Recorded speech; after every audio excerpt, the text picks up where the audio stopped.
Good morning student, good morning to all of you. We have discussed the next chapter in the introductions of the analytical chemistry. आता याच्यामध्ये आपल्याला बघायचं आहे की इंट्रोडक्शन्स of analytical chemistry हा जो chapters आहे. What is analytical chemistry. आता ही जी एनालिटिकल केमिस्ट्री आहे त्याच्यामध्ये आपण सांगितलेलं होतं की व्हॉट इज केमिस्ट्री. तर केमिस्ट्री म्हणजे काय, this is the branch of science and study of the physical and chemical properties of the मॅटरच्या केमिकल आणि फिजिकल प्रॉपर्टीची आपण काय करतो, स्टडी करतो. कोणामध्ये, तर केमिस्ट्रीमध्ये. आणि त्याच केमिस्ट्रीच्या किती ब्रँचेस आहेत, तर there are the 4 branches, main branches, and then 5 is the next branch. Then the first is the organic chemistry, inorganic chemistry, analytical chemistry. Next is the physical chemistry and biochemistry. Then we have discussed in the analytical chemistry. The analytical chemistry we have studied in the, this is the branch of chemistry and studied in the first the identification, purification and the quantitative determinations of the substance or the compound. त्याच्यामध्ये आपण काय करतो की identification, एखादं compounds असेल, substance असेल तर त्याला आयडेंटिफिकेशन करणे, प्युरिफिकेशन करणे. त्याच्यानंतर नेक्स्ट असेल तर त्याच्यामध्ये सेपरेशन आहे and quantitative determination. And this methods use for the analytical chemistry. या एनालिटिकल केमिस्ट्रीला पुन्हा आपण काय म्हणतो, इन्स्ट्रुमेंटल केमिस्ट्री म्हणतो. जसं की इन्स्ट्रुमेंटमध्ये की केमिस्ट्रीमध्ये तुम्ही प्रॅक्टिकल जेव्हा परफॉर्म करता त्या केमिस्ट्रीमध्ये काय असतात, इन्स्ट्रुमेंट. जसं की या ठिकाणी टेस्ट ट्यूब असेल, टेस्ट ट्यूब स्टँड असेल, टेस्ट ट्यूब होल्डर असेल, ग्लास बीकर असेल, ग्लास रॉड असेल. This are the instruments for the analytical chemistry use in laboratory, in the chemicals used for chemical reaction, in the various instrument, and this instrument used for the analytical chemistry. And this analytical chemistry is the branch of chemistry and the study of the next is the identification, separation, purification and the quantitative determination. Next is the determinations of the molecular formula. And what is the molecular formula. आता याच्यामध्ये molecular formula म्हणजे काय, एखादा जसं compounds असेल तर त्या कंपाऊंडचा आपण काय सांगतो, molecular formula. फॉर एक्झाम्पल म्हणजे the molecular formula of the sodium chloride. Sodium क्लोराईडचा आपण मॉलिक्युलर फॉर्म्युला जर विचारला तर तुम्ही पटकन त्या ठिकाणी त्याचा आन्सर देता की molecular formula of the sodium chloride is NaCl. And this is the molecular formula of the sodium chloride. आता याच्यामध्ये molecular formula of the H2 water म्हटलं तर त्याला आपण लिहितो H2, हायड्रोजन 2 टाइम्स आणि oxygen 1 time. And what is the molecular formula. Molecular formula म्हणजे काय आहे. The constituent element is the present in the molecular formula of a compound is the constituent element present in the molecule. ठीक आहे. हा जो काही molecules आहे त्या मॉलिक्युल्स मध्ये त्याचे constituent element किती प्रेझेंट आहे, and this is called as the molecular formula of a compound. तर बघा त्याच्यामध्ये डेफिनेशन तुम्हाला या ठिकाणी लिहून दिलेली आहे की molecular formula of a compound in the formula which indicate that the actual numbers of the atom is present in the constituent element in a molecule. हा काय मॉलिक्युल्स आहे, या मॉलिक्युल्स मध्ये the actual numbers of the constituent element किती present आहे, and this is the molecular formula of a compound. म्हणजे जो काही कंपाऊंड्स असेल त्याचा मॉलिक्युलर फॉर्म्युला जर तुम्हाला ठेवायचा असेल. and the definition for the molecular formula, the molecular formula of a compound is the compound with formula which is indicate the actual numbers of the atom or particles, atoms or particles in the constituent element in a molecule is called as the molecular formula of a compound. आता याच्यामध्ये next आहे empirical formula. And empirical formula next is the first मध्ये आपण सांगितलेलं आहे का molecular formula म्हणजे काय, आणि त्याच्यावरून आपल्याला कॅल्क्युलेट करायचं आहे की empirical formula. And then empirical formula the percentage composition in the empirical formula. तुम्ही जर एम्पिरिकल फॉर्म्युला मध्ये जर बघितलं, एखादं एक्झाम्पल आपण जसं घेतो की C2H5, ठीक आहे, काय लिहिलं C2H5 and this C2H5 is the ethyl. ठीक आहे, काय आहे तो पुन्हाचा एम्पिरिकल फॉर्म्युला इथाईलचा. आता याच्यामध्ये कॉन्स्टिट्युएंट एलिमेंट जर बघितलं तर कार्बन आणि हायड्रोजन आहे. याच्यामध्ये कार्बन किती टाइम्स आहे, 2 टाइम्स आहे, आणि हायड्रोजन किती टाइम्स आहे, 5 टाइम्स आहे. And then the percentage composition in the empirical formula. तुम्हाला जर पर्सेंटेज कॉम्पोजिशन जर बघायचं असेल तर पर्सेंटेज कॉम्पोजिशन मध्ये टोटल जो मॉलिक्युलर फॉर्म्युला आहे किंवा एम्पिरिकल फॉर्म्युला आहे त्याचं पर्सेंटेज टोटल किती असायला पाहिजे, 100 असायला पाहिजे. आधी त्याच्यामध्ये जर 100% जर येत नसेल, आता कॉन्स्टिट्युएंट एलिमेंट मध्ये आपल्याला जे एलिमेंट्स आहे त्या एलिमेंटचं पर्सेंटेज दिलेलं आहे आणि त्याची जर टोटल जर केली जर 100 येत नसेल तर constituent element is the oxygen is the present in the given formula. म्हणजे गिवन जो फॉर्म्युला आहे त्या गिवन फॉर्म्युल्यामध्ये कोणता एलिमेंट प्रेझेंट असेल, त्याच्यामध्ये ऑक्सिजन इलेमेंट प्रेझेंट असेल. फॉर एक्झाम्पल मध्ये की percentage of the elemental compositions of a compound in the percentage of total is not in the 100 जर टोटल पर्सेंटेज जर होत नसेल, त्याची टोटल जर होत नसेल and the difference the consider as the percentage of the oxygen. ठीक आहे, त्याच्यामध्ये काय असेल की consider it as the percentage of oxygen. जर टोटल जे पर्सेंटेज आपल्याला दिलेलं आहे आता त्यांच्यामध्ये जर टोटल किती होत नसेल, जर 100 दिले होत नसेल तर कॉन्स्टिट्यूएंट इलेमेंट कोणता असेल त्याच्यामध्ये की ऑक्सिजन हा प्रेझेंट असेल. फॉर एक्झाम्पल मध्ये जर मी या ठिकाणी एखादं तुम्हाला उदाहरण द्यायचं झालं तर एक्झाम्पल मध्ये जसं की सोडियमचं पर्सेंटेज मी या ठिकाणी लिहितो जसं की 20% आहे. किती पर्सेंट आहे? 20%. आणि त्याच्यानंतर नेक्स्ट आहे कार्बन सपोजली या ठिकाणी आहे 40%. किती आहे? 40%. आता दोघांचं पर्सेंटेज जर टोटल जर केलं 20% प्लस 40% किती होते? 60%. आणि टोटल पर्सेंटेज मध्ये किती होते? 100. मग याच्यामध्ये 60% झालं, सोडियम 20% आहे, कार्बन 40% आहे, मग टोटल पर्सेंटेज किती झालं? 60%. म्हणजे याच्यामध्ये another element should be present and this element should be oxygen atom should be present and the oxygen is the 40%. ठीक आहे, दोघांमध्ये जर आपण दोघांची टोटल जर केली तर किती येत आहे? या ठिकाणी 60% येत आहे. आणि 60% आहे म्हणजे 200 मधून जर आपण काय केलं 60 मायनस जर केलं तर 40% of the oxygen should be present in the given constituent of the element. ठीक आहे, किंवा त्या कंपाऊंड मध्ये ऑक्सिजन ॲटम हा काय असतो? प्रेझेंट असतो. आता याच्यामध्ये की what is the empirical formula? What is empirical formula?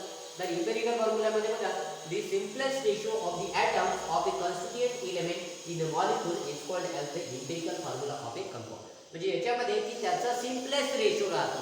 कधी कधी सिम्पलेस्ट रेशो म्हणजे बघा काय म्हणतो की the simplest ratio of the atom then the constituent element in a molecule is called as the empirical formula of a compound. जसं मी या ठिकाणी इम्पेरिकल फॉर्म्युला लिहिला कुणाचा? इनिशियलचा, किंवा यालाच आपण मॉलिक्युलर फॉर्म्युला म्हणतो कुणाचा? इनिशियलचा. तर इम्पेरिकल फॉर्म्युल्यामध्ये हा जो सोडियम आहे आणि दुसरं कोणता इलेमेंट्स आहे? क्लोरीन आहे. यांचा रेशो जो आहे तो कसा असेल? Simplest ratio of the atom in the constituent element in a molecule. हा मॉलिक्यूल्स आहे.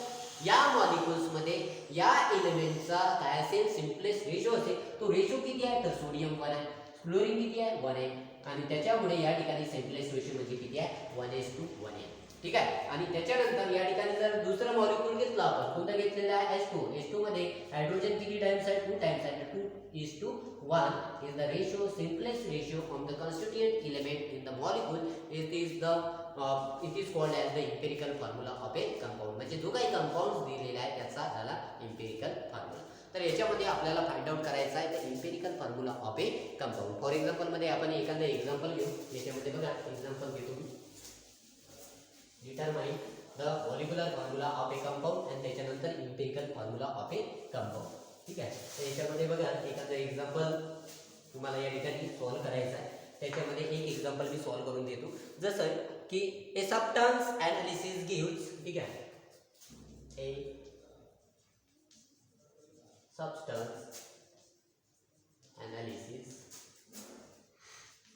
गिव्स. ठीक आहे, प्रॉब्लेम जो आहे the following composition.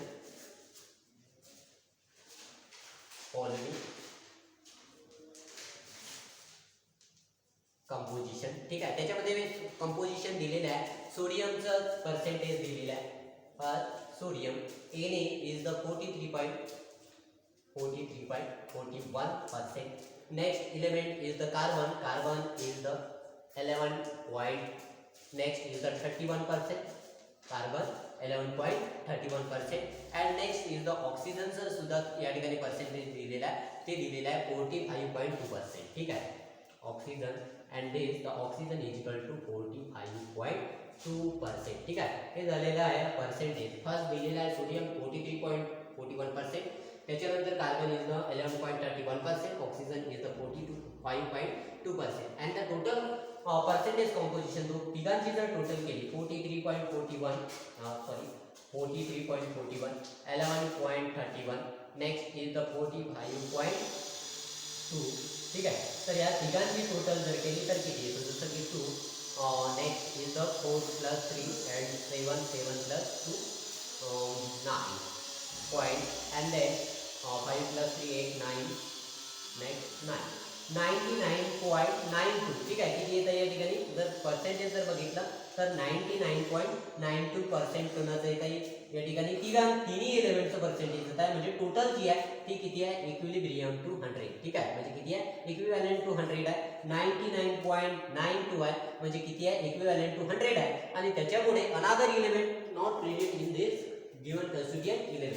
याच्यामध्ये कोणताही एलिमेंट प्रेझेंट नाही. ऑक्सिजन राहतो त्याच्यामध्ये. आपण एक सांगितलेलं होतं की गिवन कन्स्टिट्यूएंट एलिमेंटमध्ये जर पर्सेंटेज जर दोघांचं जर काय येत नसेल 100 येत नसेल तर तिसरा एलिमेंट कोणता प्रेझेंट राहतो ऑक्सिजन. पण ऑलरेडी ऑक्सिजन या ठिकाणी प्रेझेंट आहे आणि त्याच्यामुळे या ठिकाणी बघा substance analysis gives the following compositions is the sodium is the 43.41%, carbon is the 11.31%, oxygen is the 45.2% and next the atomic mass. ठीक आहे, याचं ॲटॉमिक मास किती आहे तर ॲटॉमिक मास आहे सोडियमचं 23U, next is the carbon is the 12U, next is the oxygen is equal to 16U. आता याच्यामध्ये तुम्हाला काय फाइंड आउट करायचं आहे फाइंड एम्पिरिकल फॉर्म्युला. ठीक आहे, काय फाइंड आउट करायचं आहे empirical formula of the compound. ठीक आहे, एम्पिरिकल फॉर्म्युला तुम्हाला काय करायचं आहे फाइंड आउट करायचा आहे. आता एम्पिरिकल फॉर्म्युला जर तुम्हाला फाइंड आउट करायचा असेल तर त्याच्यामध्ये बघा सिम्पल्स मध्ये आपण या ठिकाणी एम्पिरिकल फॉर्म्युला फाइंड आउट करू शकतो. जसं की या ठिकाणी फर्स्ट लिहायचं आहे तुम्हाला एलिमेंट. ठीक आहे, काय लिहायचं आहे एलिमेंट नंतर तुम्हाला घ्यायचं आहे या ठिकाणी बघा सिम्पल्स स्टिक आहे, त्या स्टिकनी आपल्याला सॉल्व करायचं आहे. नेक्स्ट एलिमेंट नंतर या ठिकाणी दिलेला आपल्याला ॲटॉमिक मास. काय दिलेला आहे ॲटॉमिक मास. नेक्स्ट आहे पर्सेंटेज, किती दिलेलं आहे पर्सेंटेज. त्याच्यानंतर नेक्स्ट घ्यायचं आहे तुम्हाला ॲटॉमिक रेशो. काय घ्यायचं आहे ॲटॉमिक रेशो. ॲटॉमिक रेशो नंतर घ्यायचा आहे स्मॉलेस्ट रेशो. काय घ्यायचा आहे स्मॉलेस्ट रेशो आणि स्मॉलेस्ट रेशो नंतर घ्यायचा आहे होल नंबर. ठीक आहे, आता तो आपण नेक्स्ट टाइमला घेऊ.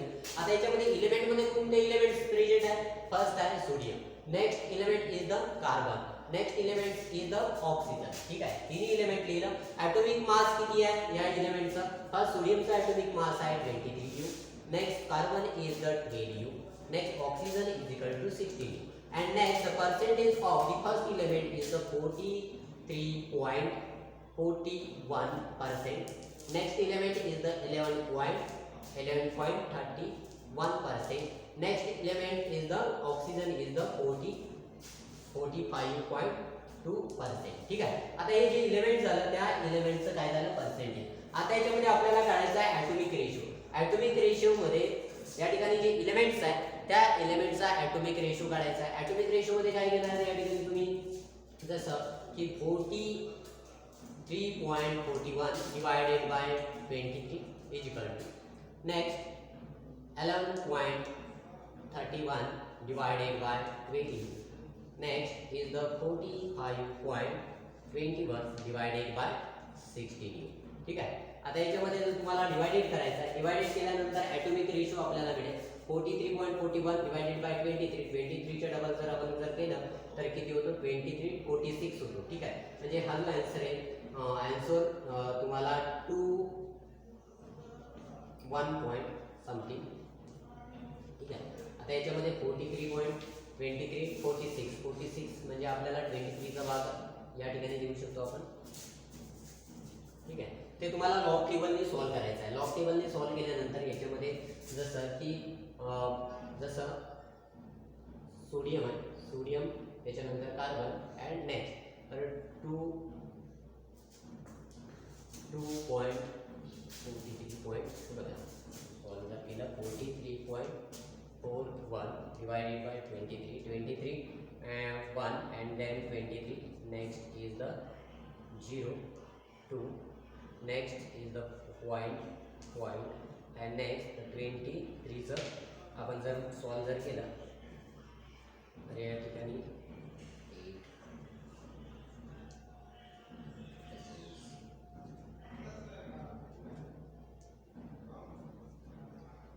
8184 म्हणजे या ठिकाणी 8 चा भाग आपण देऊ शकतो म्हणजे 1.8. ठीक आहे, something 1.8 and then next is the 11.31.2 and then the next is the 0 points.